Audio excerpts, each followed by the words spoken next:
मैं आपके पास आती हूँ हामिद खान साहब। सबसे पहले तो आप चूँकि जब ये सारा कॉन्फ्लिक्ट पाकिस्तान और इंडिया का जो हालिया हुआ है, आप भारतीय मीडिया को फेस कर चुके हैं, वहाँ पे मुकालमे हुए हैं, आपने वहाँ पे भी अपना तजिया पेश किया। अखलाकियात के स्केल पर हम सब जानते हैं कि भारतीय मीडिया कहाँ पर खड़ा है, लेकिन जो कल रिपोर्टिंग हुई है उस पर तो पूरी दुनिया आप क्वेश्चन रेज करी और अंदर से फिर आवाज़ें उठ रही हैं कि एक फॉल्स फ्लैग ऑपरेशन ही लग रहा है, क्योंकि ना तो वहाँ पर कोई बारूदी मवाद मिला है और ना ही ब्लास्ट क्रेटर यानी ज़मीन भी नहीं वहाँ पर फटी। सो ये देखते हुए अब कितनी बार सेम स्क्रिप्ट को दोहराया जाएगा, क्या उसका कोई नतीजा निकल सकता है? और पाकिस्तान के लिए जो बार बार इस महाज पे हम देखते हैं गर्मा गर्मी की जा रही है और अफगानिस्तान को भी अब उस साइड से भी पाकिस्तान को टफ टाइम दिया जा रहा है, कैसे पाकिस्तान इन मामलों को अब देखेगा, क्या करना चाहिए सारी सूरत हाल में?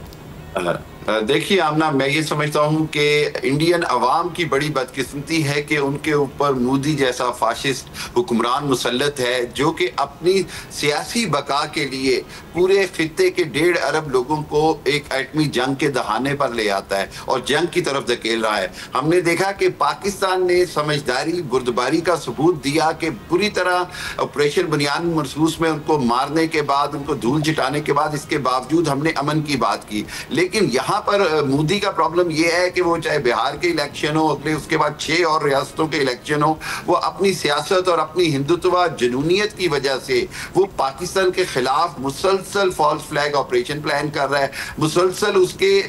जो झूठ है वो बेनकाब हो रहे हैं। आज कांग्रेस में भी बात हुई है, लोकसभा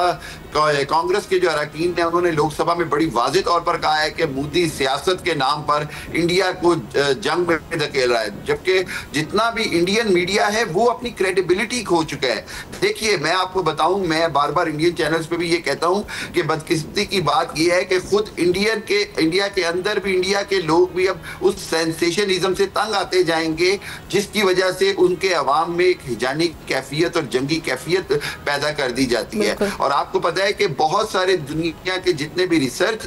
इंस्टीट्यूशंस हैं वो अब इंडियन मीडिया या इंडियन इवन प्रिंट मीडिया की खबरें, चाहे हिंदुस्तान टाइम्स हो या दूसरे हों, उनकी जो क्रेडिबल न्यूज के तौर पर उनको नहीं लेते हैं, क्योंकि उनके अंदर झूठ होता है, उनके अंदर कोई उसके फैक्ट फाइंडिंग नहीं होती है, बल्कि वो फॉल्स होते हैं। और इसी तरह अब जहां पर जब सूरत हाल आ गई है, पाकिस्तान तो वाज़ेह तौर पर कहता है कि जी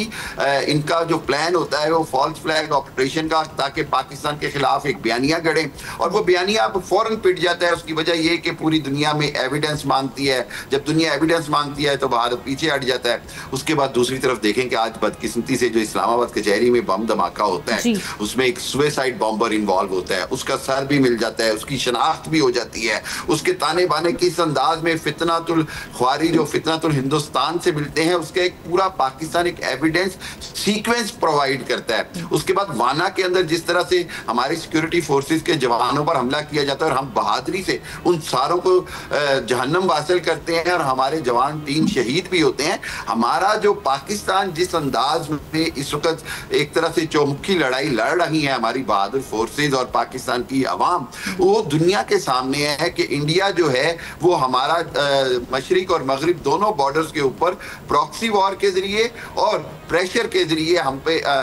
जो है वो जंग मुसल्लत करना चाह रहा है। एक चीज बड़ी इंपॉर्टेंट है, वो ये है कि जो मोदी के बयानिए को पूरी दुनिया में शिकस्त हुई, हमने देखा कि वो एक तनहा हो गया। खुद इंडिया के अंदर आप राहुल गांधी की तकरीर ले लें जिसने उसको सरेंडर मोदी कहा, उसके बाद आप प्रियंका गांधी की तकरीर ले लें, वर्मा की तकरीर ले लें, उसके बाद एनालिस्ट को ले लें, वो सब ये बात जानते हैं कि अब मोदी का जो बतौर वजीर आजम खुद इंडिया के लिए बड़ा खतरनाक है, खित्ते के लिए बड़ा खतरनाक है। ट्रंप ने अगर 30 से ज्यादा बार नाम लिया है इंडिया के जहाज गिरने का, तो उसकी वजह यही है कि वो एक मैसेज दे रहा है, वो ये समझता है कि भारतीय जुनूनियत कम नहीं हुई। बिल्कुल ऐसे। और जब पाकिस्तान इम्पार्शल और फेयर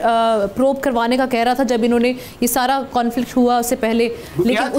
उसका कुछ भी उस जानिब ये हम देख रहे थे कि इंडिया वहाँ से भाग रहा था। जब भी ऐसी कोई सिचुएशन होती है तो वो यहाँ से या मुज़ाकरात की टेबल वहाँ से भागता है। सब्सक्राइब करें और बेल दबाएं ताकि कोई खबर रह न जाए।